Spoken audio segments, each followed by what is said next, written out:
Perkenalkan, nama saya Alfian Pramudia. Saya dari Prodi Rekayasa Teknologi Manufaktur tingkat 2 kelas C. Ya, di sini akan berdiskusi tentang martabat manusia,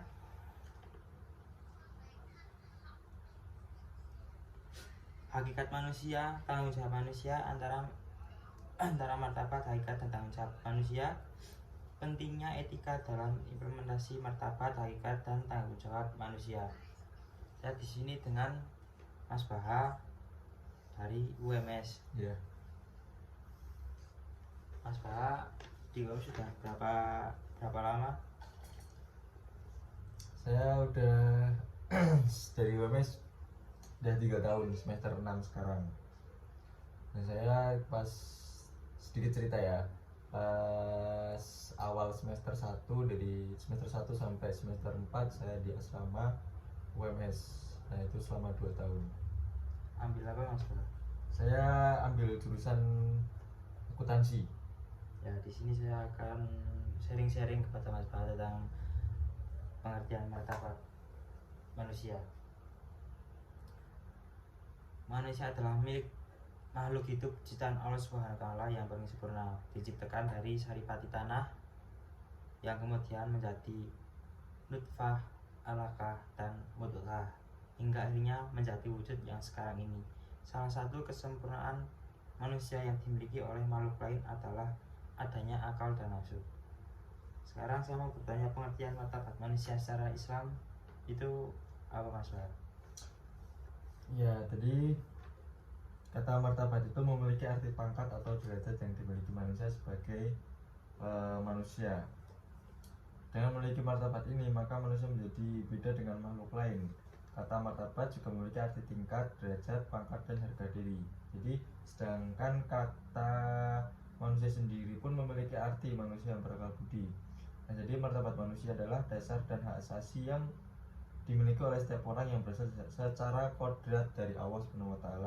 Martabat manusia tersebut tidak dapat dirampas oleh siapapun sampai kapanpun. Oh, martabat hidup itu berarti menyangkut dengan kedudukan harga diri, pangkat. Nah, saya mau bertanya, pas saya ke pondok itu masalah pangkat itu, kenapa kalau orang-orang santri itu di depan para kiai dan ustadz itu beda ya? Kalau kiai itu lebih tinggi ya, berarti sebelah kiai itu kan depan kiai, kenapa santri-santri tersebut menundukkan kepala, sedangkan ada orang yang di depan pemimpin Indonesia itu tidak menundukkan kepala tapi biasa saja. Itu pendapat Mas Baha bagaimana? Ya, jadi kalau bertemu pada pemimpin tokoh-tokoh pahlawan lah istilahnya, nah itu bisa apa ya, itu bukan berarti kita biasa-biasa saja, tetapi kita tetap menghargai, tapi kita berbeda. Maksudnya berbeda itu kayak apa ya, adat, kayak adat lah. Kalau kita ketemu kiai itu kan kita menunduk. Nah, sedangkan kalau kita ketemu presiden paling enggak kita cuma bisa, ya enggak sih, biasanya itu menyapa, terus ya enggak berjabat tangan, enggak selebihnya kayak kita ketemu dengan kiai. Nah, soalnya dengan kita ketemu kiai itu karena kiai itu membawa kita ke jalan yang benar sesuai dengan keyakinan kita. Seperti kita, kalau kiai itu kan pemimpin dalam agama Islam ya. Jadi anggap saja kiai itu seperti Al-Quran, karena Al-Quran itu membawa kita ke jalan yang benar dan melarang perbuatan yang tidak harus dilakukan, dan harus dilakukan tindakan yang benar. Jadi kita bisa dibilang kayak apa ya, kayak kita itu, ya itulah intinya itu. Terus ya bisa dibilang ya intinya itu Penuntun di akhirat gitu ya? Ya benar, penuntun di akhirat. Sekarang saya akan bertanya tentang akal dan nafsu.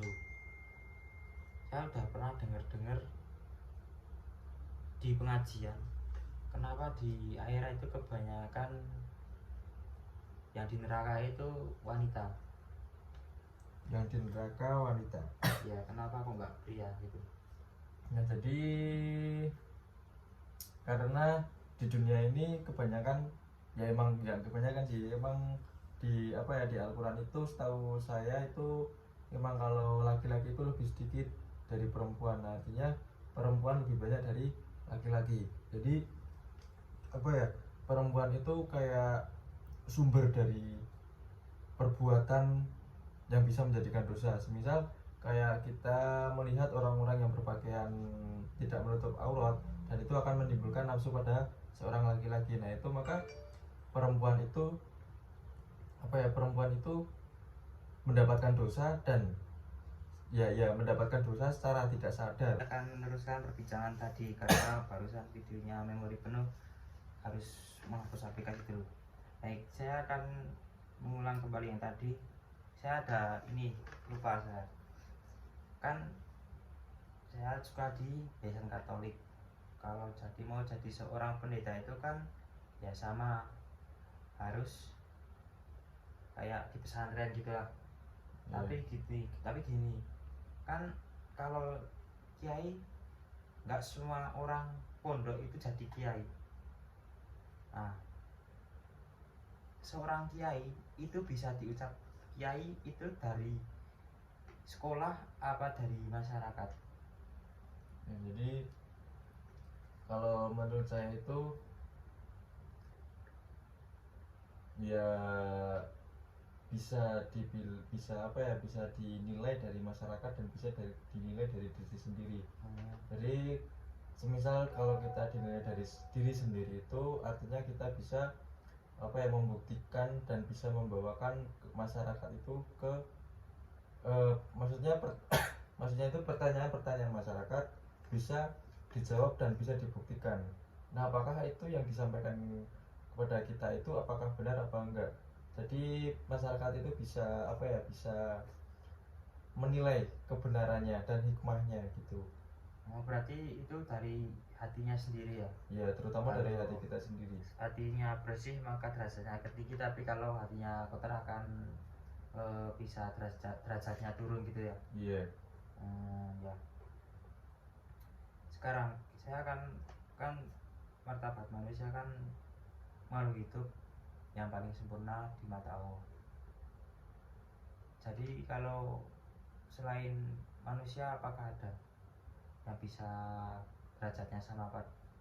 Kita samakan dengan hewan. Apakah hewan ada derajatnya yang setara sama manusia kalau dipikir secara logika?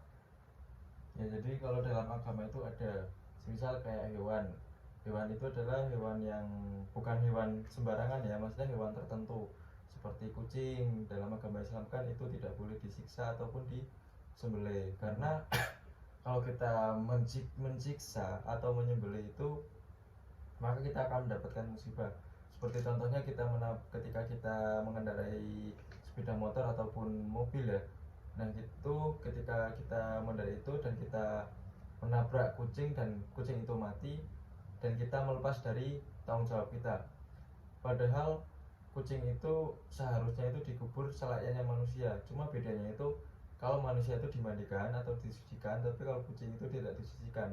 Nah artinya itu kan kucing itu kan tinggal mengubur itu kan adalah hal yang simpel, karena tidak mensucikan, tinggal kita uduk lalu kita kubur.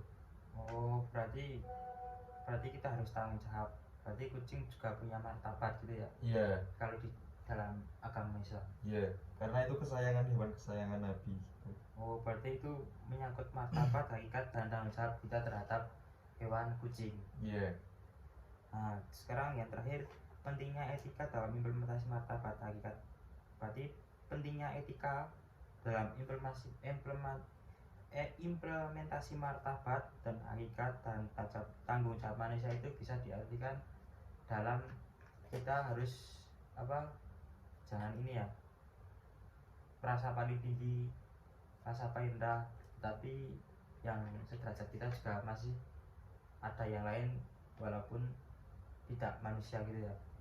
Ya jadi kalau etika itu Ya itu poin terakhir ya, yang etika dan lain-lain itu bisa dikatakan sebagai kita ya, sebagai kita nantinya kita mendapatkan jabatan yang paling tinggi seperti presiden, seperti apalah yang paling tinggi itu, intinya yang paling tinggi daripada yang lainnya. Nah jadi lebih baik kita itu apa ya, jabatan itu adalah bonus. Jadi kita itu tetap manusia yang sama, diciptakan yang sama, dan kita mempunyai kewajiban untuk menghargai orang lain satu sama lain. Jadi yang kita apa ya, yang lebih rendah dari kita kita hargai, yang lebih dari tinggi dari kita kita hargai. Ya semisal ya semacam itulah. Itu juga akan membawa kita hidup itu lebih nyaman dan lebih tentram. Oh iya, terima kasih atas diskusinya dengan Mas Farah. Ya sama-sama Mas Dewa. Ya, sekian dari diskusi saya mengucapkan terima kasih.